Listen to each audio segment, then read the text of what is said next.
सनातन धर्म में शिव पार्वती का बड़ा महत्व है। माता पार्वती का एक नाम सती भी है। माता भगवती ने सती के रूप में राजा दक्ष के यहां जन्म लिया।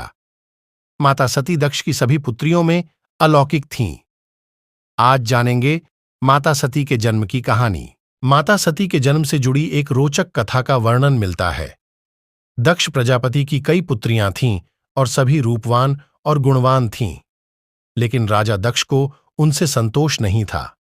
वे चाहते थे कि उनकी एक ऐसी पुत्री हो जो सर्वशक्ति संपन्न हो। इसके लिए राजा दक्ष घोर तप करने लगे। तप करते हुए कई दिन बीत गए। दक्ष के तप से प्रसन्न होकर मां भगवती ने उन्हें दर्शन दिए और कहा कि जो मैं तुम्हारे तप से प्रसन्न हूं, मैं स्वयं तुम्हारे यहां तुम्हारी पुत्री के रूप में जन्म लूंगी और मेरा नाम सती होगा। आइए जानते हैं क्या है पूरी कहानी।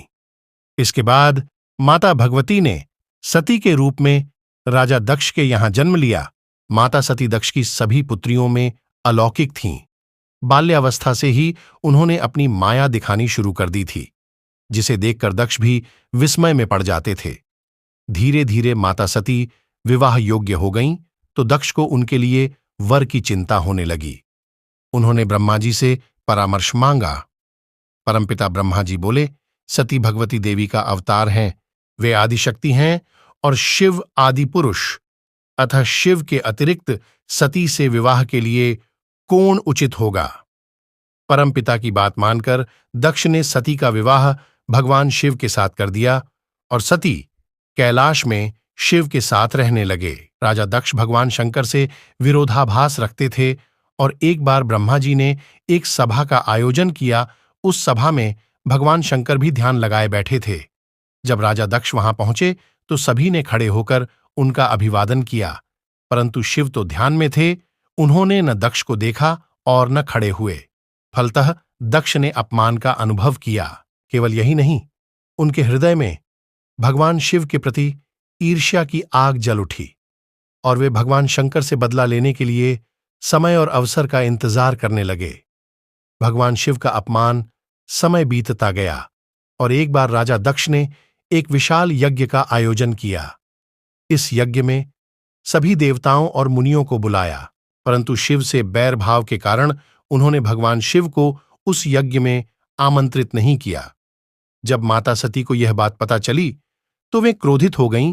उस समय भगवान शंकर समाधि में थे, अतः वे शिवजी से अनुमति लिए बिना ही वीरभद्र को साथ लेकर अपने पिता के घर चली गईं।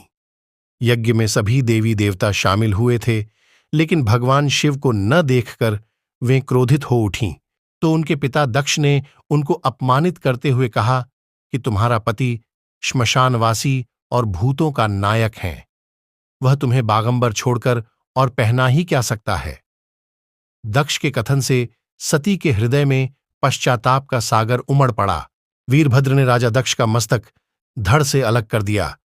स्त्री के लिए उसका पति ही सब कुछ होता है। अपने पति के लिए अपमानजनक शब्दों को सुनकर वे बोलीं, इस सभा में मेरे सामने मेरे पति का अपमान हुआ है, अब मैं एक क्षण भी जीवित रहना नहीं चाहती। सती यह कहते हुए उसी यज्ञ के कुंड में कूद पड़ी और यज्ञ मंडप में हाहाकार मच गया। वीरभद्र ने क्रोधित होकर उस यज्ञ को छिन्न भिन्न कर डाला। सभी आर्षि मुनि भागने लगे। वीरभद्र ने देखते ही देखते राजा दक्ष का मस्तक ढड्ड से अलग कर दिया। माता सती के 11 स्थानों पर अंग माता सती की भक्ति और उनके प्रेम ने भगवान शंकर को व्याकुल कर दिया। वे प्रचंड आंधी की तरह यज्ञ स्थल पर जा पहुंचे। सती के जले हुए शरीर को देखकर वे अपने आप को भूल गए। वे सती के प्रेम में बेसुध हो गए। उन्होंने सती के शरीर को अपने हाथों में उठा लिया और सभी दिशाओं में भ्रमण करने लगे। इस अलौकिक प्रेम को देखकर पृथ्वी, वायु, जल का प्रवाह रुक गया।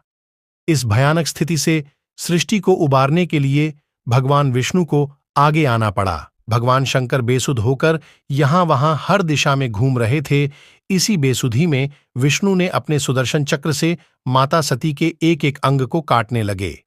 पृथ्वी पर जिन 51 स्थानों पर माता सती के अंग कट कट कर गिरे, वे स्थान आज शक्तिपीठ जाने जाते हैं। आज भी उन स्थानों में सती का पूजन उपासना होती है।